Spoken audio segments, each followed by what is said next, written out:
Okay, so looks like most of you have joined, so we can get started now. So first off, just a quick reminder that you can submit any questions that you have throughout the presentation using the questions panel on your screen, and we will be getting to those questions and answering them at the end of the presentation. So today's presenters are Serge Bojalian and Matthew Bell. So Serge and Matthew, please take it away whenever you're ready. Thanks, Meshtura. And thanks everyone for joining us today. We're really pleased to get a chance to present to you. And we're going to talk today about Salesforce Marketing Cloud getting to the next level. So here we're thinking about people who either newly implemented Salesforce Marketing Cloud or perhaps have been using it for a while but feel that they can get perhaps more out of it. So presenting today are myself. I'm going to be doing the first part. My name is Serge Bajalian, VP Professional Services for certain practices at Mumvo, including Salesforce Marketing Cloud. And my colleague, Matthew Bell, a tech lead who also specializes in Salesforce Marketing Cloud, specifically in personalization. So first, a little bit about Mumvo. We've been around for 17 years. We specialize in enterprise software services for marketing technology. And that includes Salesforce, Adobe, Unica, ActionIQ, SaaS. We have over 100 consultants, over 120 enterprise customers or organizations, and we've done over 500 marketing solution projects. We also have our own custom development and products, namely we've developed SMS Gateway, Event Gateway, and Campaign QA. What we're going to cover today, common problems and pitfalls, maturity model, which will help you to sort of see where you fall or how mature your marketing technology is and the usage of it, best practices, and then we're going to go into more specifics to Salesforce Marketing Cloud about building journeys and using personalization to get to the next level. Let me start with some common problems and pitfalls in three categories: process gaps, tech gaps, and data gaps. On the process gap side, probably the biggest problem that we've seen is silos. More than half, 55% of companies report having issues with silos. From Mumvo's experience, we've seen that it could even be arguably higher than that. Almost any large enterprise has some silos. Other issues are over-reliance on the tech solution. In other words, not looking at other areas like your processes and your people and your training and making the most out of your technology, the existing technology. And on process side as well, there's a lot of organizations have a product-centric approach versus a custom-centric approach. And a lot of enterprises aim to be customer-centric, but it's easy to fall back to a product-centric approach. On the tech gaps, it could be about having the wrong or tools or misusing the tools that they have. It could be about missing skills or having insufficient training or them not having the right people. And then as well, partners, maybe the partner, you need to bring in some external partner expertise. And if you don't have the right partner, that could be a gap. Data is also super important. Deserves its own focus. And we've seen problems with missing data, poor data quality, and the available data not being used effectively.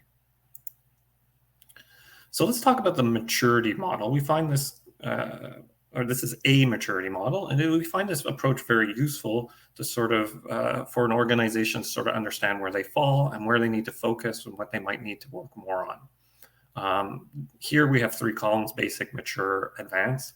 It could be more granular, more in some maturity models. In this case, we've kept it simple. And we're going to look at it in 5 different dimensions. So first of all, if we look at the marketing channels, an organization doing basic marketing is using 1 or 2 channels. And typically it could be email, maybe direct mail, certainly the web. And as it gets more mature, you start doing cross-channels marketing across more than 2 or 3. And as you get advanced, you start doing what we call omni-channel. And the distinction between omni-channel and cross-channel is they're working together, they're coordinated together. You might start a client or a journey on one channel and finish it on another and get for example, an SMS message as a confirmation. For campaigns, Organizations most commonly do batch campaigns, send out a group of emails at the same time. As you get a little bit more mature, maybe you do near real time. And the definition of near real time could be broad, but at least, within the day, for example, that you're sending a communication of a particular event. And as you get more advanced, some communications, it's appropriate to be real time. For example, when you just completed a form on the web, it's nice to get a confirmation immediately after, and maybe an offer tied to that. Personalization, a lot of organizations have limited personalization where they might have the name of the person, certainly on a communication, but not much more than that. As you get more advanced, you might segment and have different versions of an email, different versions of a communication, maybe the same offer, but different pitches, different messages, different creatives, different subject lines. And as you get advanced, you do hyper personalization, where one-to-one offer, on the right offer to the right person on the right channel. Contact management is also important to think about. At the early stages, people do that in a manual way. They might just have a calendar. They might be careful not to, have too many campaigns running at the same time. As you get more advanced, you have some semi-automated controls. You might have some filtering to prevent, a particular client getting 5 emails in a week. As you get more advanced, it ties back to that personalization. You're giving the right message at the right time to the right person. You have a 360-degree view of the client. You know what they're doing at any time in any channel. And you, as a consequence of that, you're doing contact management using that information. And finally, we're going to look at reporting, very important. Most organizations do some reporting. As you get more advanced, you're going to do it across your channels. And as you get even more advanced, it's about using that data effectively. So you might be doing some data modeling or doing machine learning or artificial intelligence. And if we look at best practices, the first one we'll talk about is, breaking silos. As I mentioned, it's very a common problem. So one common solution or approach or improvement on silos is to implement cross-functional teams. Someone from each department or group or stakeholder in a common team. It really facilitates information sharing. In addition to that, you could have a dedicated cross-department roles within teams. So as an example, somebody could have the responsibility of joining IT and the business, acting as a bridge between IT and the business. That's something that's very recommended in some situations. And then you also want to communicate key information. Is there a blackout? Is there a key campaign? That's going on? Is there IT infrastructure being changed that could interfere with those campaigns? So these things need to be communicated across groups and not just stay within IT or stay within marketing. And lastly, in terms of breaking silos, you want to think about data silos also, not just process or people or team or structural silos. Data silos where your data lives in one place and can't be used at the right time in the right place. You don't have the right ETLs or movement of data. So you definitely want to be able to link your data together. An example would be if you're using Salesforce CRM, Salesforce Commerce Cloud, you want to make sure that data is available. Key data is available in Salesforce Marketing Cloud and vice versa. Another best practice or other best practices are around becoming customer-centric. You'd want to focus on, as I mentioned before, on the customer before the product. It's very tempting, when a new product or feature comes out, to be promoting that and promoting it to everybody. But you should resist that temptation and talk more to the particular segments, groups, or clients who are interested in that. And you should know who they are. And you should track customer-centric KPIs like lift, satisfaction, churn, retention, or opt-outs. Opt-outs, for example, are a very good signal. You might be sending many campaigns, and then you have a spike in your opt-outs. It's an indication that maybe you've communicated too much or you've communicated the wrong information, and people are just opting out of your marketing communications. You want to integrate reporting into your marketing cycle, every stages of your marketing. It shouldn't be just an afterthought or something that you do on a quarterly basis. It should be something you do constantly, and then you iterate as well and act on the results of that feedback and reporting that you're doing. And again, make sure the right data is captured and available. It's key to doing all of this correctly. And for my part, I also want to talk about filling technology gaps. One of the easiest and the low-hanging fruit on filling technology gaps is investing in people and in training. It could mean in the first place hiring the right people, but also when you have staff in place, make sure they have the right training and skills. A trusted partner can help you with that. They can help you directly with the training itself. They can help with filling the gaps with staffing. They can help with identifying the gaps in the first place. And that's where you want to review your tech and your data based on your business needs, not based on features of the technology, but based on what you want to do and based on use cases. In the next part of the presentation, I'm going to be handing it off to my colleague, Matthew, who's going to talk specifically about two areas of your marketing technology, marketing automation in the form of Journey Builder, and real-time marketing and personalization in the form of Salesforce Marketing Cloud personalization in this case. So I'll just hand it off to Matthew. He's going to share. I'm going to stop sharing. So just do that handoff. Thank you. Thank you, Serge, and hello, everyone. Thank you for joining today. So as Serge mentioned, I'm going to cover two more technology-related areas within Salesforce. So first being Salesforce Journey Builder. We see that a lot of organizations have an issue implementing their overall customer experience efforts within their marketing tools.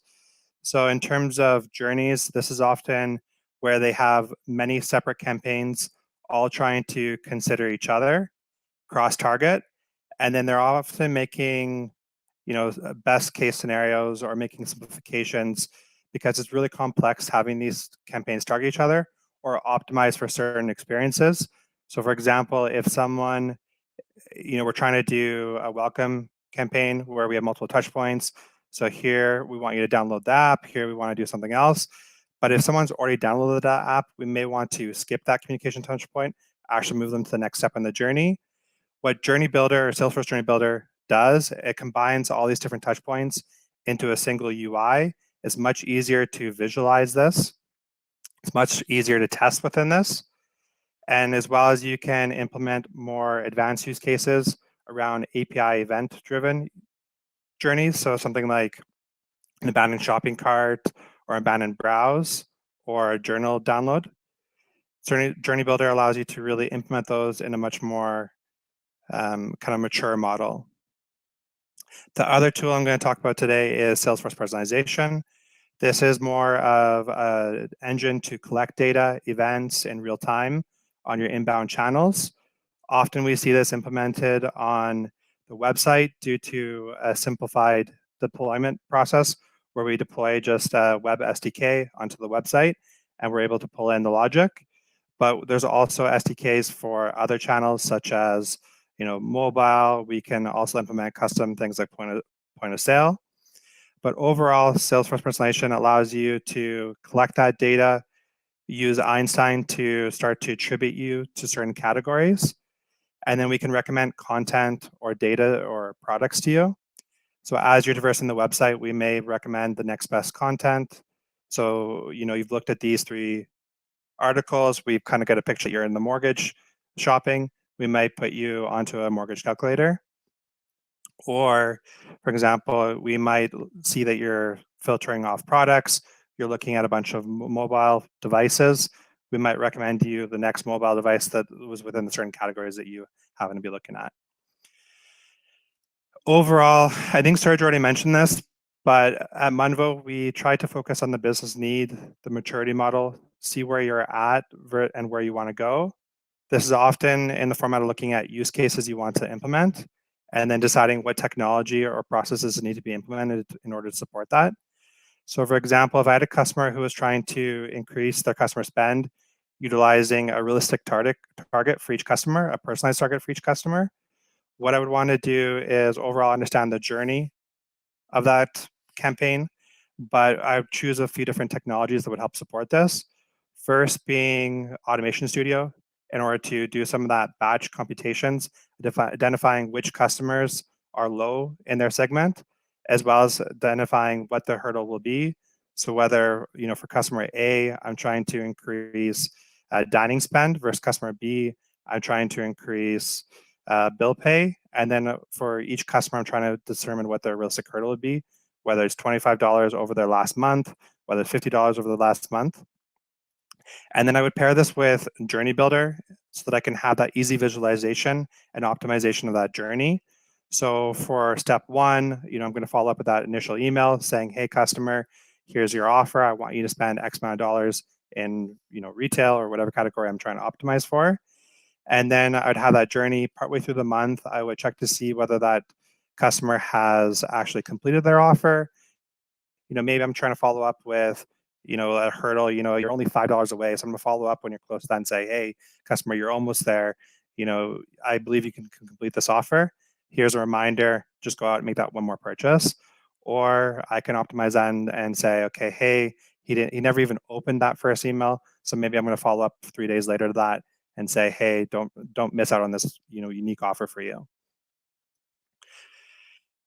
Overall, though, while implementing these journeys, I want to take a quick pause. There are some best practices that we recommend clients follow.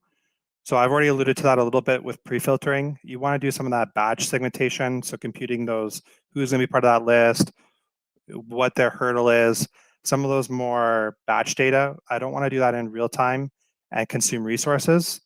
When I'm going to do that in Automation Studio, a CRM, a CDP, so something a little bit upstream to Journey Builder.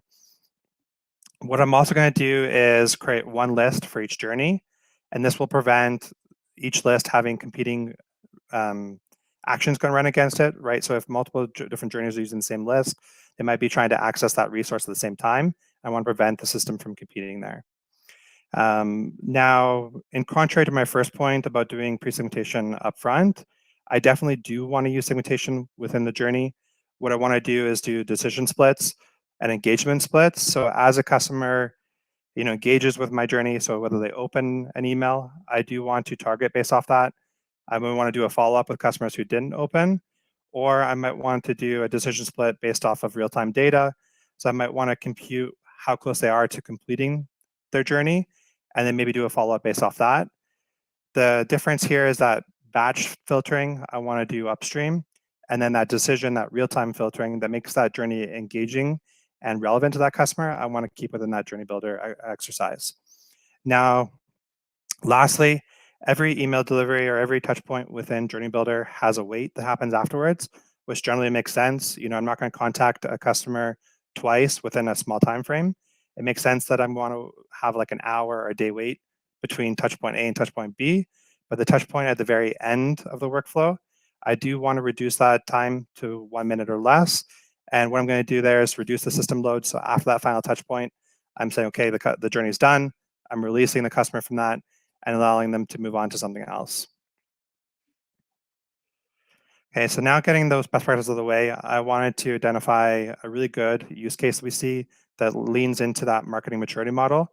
With abandoned shopping cart, we can have more of a basic, more of a mature or advanced campaign or implementation here. On a more basic way, we would see clients just build a single follow-up in their outbound tool. What they would do is use analytics data, feed that into their marketing tool, say, okay, this customer was on the website yesterday. They are candidate. I know that information.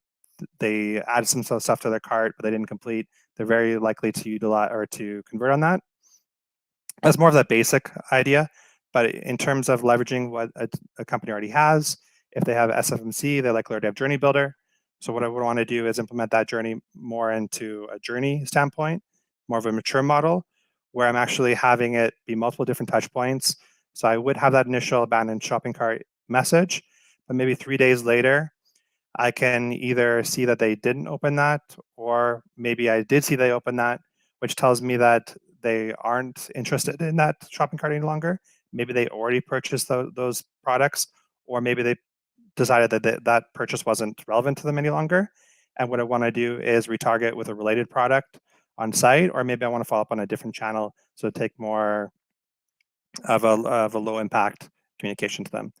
But overall, that's more of like, that middle ground. I'm starting to make this more complex. I have more of a journey around this campaign. And then even taking this one step further into an advanced model, I could be pairing this with something like Salesforce personalization, where I'm able to have an event-driven campaign. So what I can have is immediately after that person abandons the shopping cart on the website, rather than having that batch data feed into a journey, I can have it be event-driven, where I immediately fire off the event into Journey Builder. That person gets that follow-up email maybe only 30 minutes later. And then I can have other events within that workflow. So if they come back to the website, I know that maybe they're a bit more interested and I can target them again with something relevant, or I can use other events like my point of sale data. If I see that they completed that, maybe I'm going to follow up with a transactional message. Now, abandoned shopping cart is not the only good use case for Salesforce personalization. We actually have an ability to do a broad set of events. So we can do things like a post-purchase campaign. So once that cart is completed, I can fire off certain messages into Journey Builder. I can either do like a transactional message, SMS, say here's your order confirmation or here's your shipping details. I could do something more around educational series, maybe, where after someone's on the website, they're viewing, let's say, a mortgage calculator, they hit submit, or they are on a certain page, they download a certain guide. Maybe I want to do more of an info series where step 1, I provide them something relevant. Step 2, I do another article that's relevant. And maybe step 3 is going to be more around scheduling a call with a salesperson. Another good example for event triggers could be something more around a welcome series. So the moment someone signs up on the website, they provide that initial email. Then I'm trying to move them along that welcome series. Touch point 1 is like, hey, here's the benefit for signing up. This is what our company is about. Maybe touch point 2 is, hey, have you downloaded the mobile app? We want you to get you on mobile. And then step 3 is, here's your offer for your first purchase. So overall, with SFP combining with Journey Builder, you can start to build those more robust use cases. And it's not limited to what I just mentioned here. There is an ability to create any named event on your channel to implement more of a unique use case specific to your business. That being said, SFP, or Salesforce personalization, isn't only limited to being a trigger to your outbound channel. There's also a lot of robust capabilities directly on your inbound channel. So what I can start to do is collect data on that customer as they traverse the website, as they traverse different content, different products. What I'm going to start to do is use Einstein to interpret what you're viewing and then try to assign you a likelihood or category affinity. So for example, on a technology seller, if someone's looking at my website, they're viewing a bunch of different phones, I can start to view whether what manufacturers they're interested in, whether it's Apple, whether it's Google, whether it's iOS, Samsung. I can start to see different product features they're looking at. So whether it's a good battery versus good camera. And then if they're looking at certain looking at articles, I can tag articles or products the same way with the same kind of categories. I may also consider things like price ranges or anything that's relevant to the business. And now, as my customer is viewing a certain product, I can give them a hyper-personalized offer. So 3 different content or 3 different recommendations at the bottom of the page or anywhere on the page where I say, hey, you might also like these 3 products. And I'm not just doing products that are similar to what's already on the page. I can do variations. I can start to say, hey, I know that you like Google. So I'm going to know that you do Android. I'm going to recommend you other Android products. I know that you like good batteries. So I'm going to show these 3 good phones with all good batteries. At the same time, I'm also going to show you 3 phones that are all within your price range. But it becomes a bit more customer-centric because it's that one-to-one marketing where I'm giving the customer 3 products based off what they've told me or what they've done on the website or on any other channel, rather than being more product centric, where I'm just, as a marketing organization or as a company, I'm saying, hey, this is my hot product. This is what I want to market to you. And I'm pushing that to the customer, even if that's not really what they want to see. And this data can exist beyond sessions. So, today I'm looking at phones, but when I come back to the website a different day, I'm now looking at laptops. I can start to use that data and say, hey, you're looking at laptops. That's the cornerstone item that you're looking at. But I happen to know that you're looking at battery life. And for that price range, I know you want something a bit more budget friendly. So I'm going to recommend you that Lenovo or Dell rather than recommending you that MacBook Air, that that high-end product. So I'm really across that customer's experience. I'm listening to what the customer wants, what they're telling me about themselves, and then recommending them something that's relevant and that's a better experience for that customer.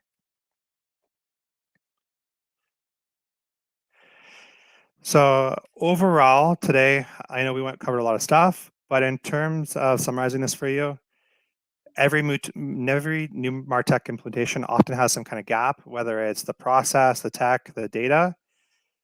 When you implement a new solution, it's often just a minimal viable product. It's on some basic use cases. It's really helpful if you take a step back, look at your marketing maturity model, identify what you're doing today and what you want to be doing tomorrow, and then identify what those gaps are and build a roadmap out in terms of how to solve those gaps. We often see that technology is a solution to this, whether it's journey builder or personalization, as good areas to make improvements or develop or invest in. It's not limited to that. It could be it could be training, it could be making better use of technology that you already have today. But overall, it's good to be working with a trusted service provider or service partner so that they can help you identify what those gaps are, help you come up with improvements or solutions to move you to that next stage. Or maybe they're helping you as an organization identify what some of those future use cases could be using some of your existing technology. I know overall here at Munvo, we're enabled in more of a pre-sale capacity to meet with you, discuss with you what your current capabilities, help you see where you could be in the future, and make some of those high-level suggestions where you could improve or solutions without necessarily having to jump directly into more of a scope-based work. Okay, taking a quick stop there. Any questions for everyone? Thank you, Matthew and Serge, for that, and really going through it in detail, and then all of the use cases you've provided, very helpful. So thank you for that. So yeah, we did have some great questions during the webinar. So if you're ready, we can start going through them. So we have a question here that says, how or does the new privacy laws, cookieless world, impact personalization? That's a good question. So with Salesforce personalization, we do have a first-person cookie. So we're kind of navigating away from some of those problems around third-party cookies. But often we would want to see something paired with a CDP in order to collect some of that data offline and merge that in and build more robust data around that customer. So with SFP, we can collect information on the channel real time, but we can also feed data in offline to build a better picture on that customer. Yeah, and overall, it's basically just more reliance on first-party data that you collect yourself or that you collect offline and import. But yeah, a lot of the beacons and third-party cookies are hampered by that change. But fortunately, at least Salesforce Marketing Cloud personalization is able to work with your first-party cookies. Okay, great. Moving on to the next question. What training is most important for filling tech gaps? That's a good question. That's very, very specific to each organization. And it's part of that gap analysis, like where are the problems, where are the weaknesses, where is it you need the help, what are the use cases, what is it you want to do? Sometimes it's very obvious, like maybe people don't know the basics of using the tool, so it would be basic training. But maybe you're trying to do something more advanced, like using Salesforce Marketing Cloud personalization, and maybe you don't have experience with that. So that would be where you target it. Fortunately, like Munvo, when we do training, we always do it in a very personalized way. So the first thing we'll do is discovery. We'll figure out what the requirements are, who the people are, what their level of skills are as well. And we might even break it out to different groups if we find that there's quite a big difference. And then we can deliver customized training based on those requirements. So we find a lot of organizations appreciate that and find that very useful, as opposed to, and Salesforce Marketing Cloud has actually very good training materials. So if people are able to follow and do that in a self-directed way, that works. But also organizations do find it helpful to have a vendor or partner come in to give customized training based on what their specific needs are. Okay, great. We have two more questions here. What are the trends that you are seeing with channels? So, for example, what channels are being used more or less? A lot of the traditional channels are still there and being used extensively. Obviously, email, there's still direct mail out there for certain businesses, although because of the cost, that's definitely being used less and less. Of course, mobile is increasingly important, and the web, of course. And then there could be some in very specific channels for businesses like point of sale or kiosks or things like that.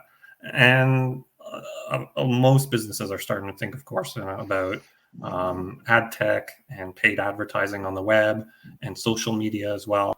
And fortunately, Salesforce Marketing Cloud as well has modules for that, for ad tech and for social media.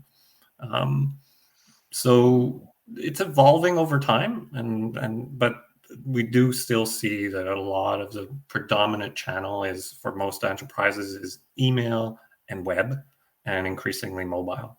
And then for some businesses, especially telecoms, SMS, very popular and used a lot. Other businesses, SMS is more of a challenge because you have to get opt-in on their phone and they have to provide a phone number. But still can be very useful and very direct, and has also very good results because it's SMS and mobile is more and more how people communicate these days. Okay, thank you for that. We also have a question here. With the new privacy laws, do you not need consent to start a first party cookie? So it comes down to customer consent, correct? How do we get that consent in the first place? And without the consent, is personalization a moot point? That's a good question. So on the channel, you would implement a consent manager. You'd be able to opt in or opt out. So there's a problem where some customers may not opt into cookie tracking, and that's going to be trouble from that perspective. But with SFP, we can track that opt-in and then control whether we are tracking data or not tracking data based off that.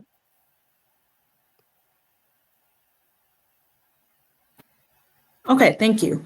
And what does personalization cost? Our last question here. So maybe Master, you can take that one. Sure. I know there is some published data from Salesforce. I think it's anywhere between kind of 100,000 and 300,000. But that being said, Munvo here, we're not directly related to the sales of a certain product. So we urge you to kind of reach out to Salesforce to talk about that. But that being said, there are other costs depending on your implementation. Sometimes some of those basic use cases are included. But we urge you to kind of reach out to us as well as Salesforce to talk about that in more detail. Yeah, and with any technology, you want to think about cost of ownership, and a big part of cost of ownership is licensing. And the account executive for Salesforce Marketing Cloud will give you that licensing, and should be spelled out very clearly. And then the more difficult one to determine would be, okay, well, what services do you need? Do you need to train your people? Do you need to change your processes? Do you need new data links and connections? A lot of times those things are not thought about. So when you implement a new technology, you definitely want to have a more holistic thought about what's involved in an enterprise. It's not as easy as just buying the product, standing it up, and then start marketing. If your data, for example, and your data feeds are not there, or you didn't get the right data, that can be a challenge. Perfect, thank you. And just one more question we have here that came up. How can you best set up Marketing Cloud to plan for integrating with the CDP in the future? With a CDP, it integrates fairly easy. The bigger challenge with the CDP is you want to design around that. Like, what data are you going to bring in? What is it you need to have there and accessible? And once it's set up and configured, Salesforce Marketing Cloud is well geared towards reading and getting information from that CDP. But what we've seen, and this is similar to data lakes and whatever, sometimes people just put everything and maybe don't think about data modeling, don't think about their audience keys, don't think about how they're going to connect all the various data. So there's a lot of design work around that that should be thought of. But otherwise, the CDP could be a very useful platform to bring your data together. But it's not a magical fix like most technology. You have to use it properly and implement it properly. Okay, great. Thank you. I think that's all for our questions. So again, thank you both for going through that presentation in details and the use cases. Very helpful there. And thank you to our audience also for tuning in and sending all those thoughtful questions. So again, to reiterate, we are happy to organize a personalized consultation for you to discuss how we can help you get the most out of your Salesforce Marketing Cloud. So please feel free to reach us anytime and we can get started on that. So that's a wrap to our webinar, and thank you all. Hope you have a great rest of your day. Thank you. Thanks, everyone. Run.